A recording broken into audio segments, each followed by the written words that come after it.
সন্দেশ কেকটি কাটছেন। এ এক বিশেষ মুহূর্ত। করতালি আরো একটু জোরে হতে পারে। অনেক ধন্যবাদ। কেক কাটার এই বিশেষ মুহূর্তে আমরা সবাই সাক্ষী রইলাম।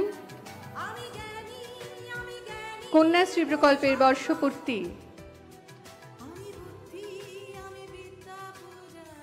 12 বছর পূর্তি এবং মাননীয় মুখ্যমন্ত্রী সহ বিশিষ্ট অতিথিরা রয়েছেন, সঙ্গে কন্যাশ্রী কন্যাদের কেক খাইয়ে দিচ্ছেন মাননীয় মুখ্যমন্ত্রী।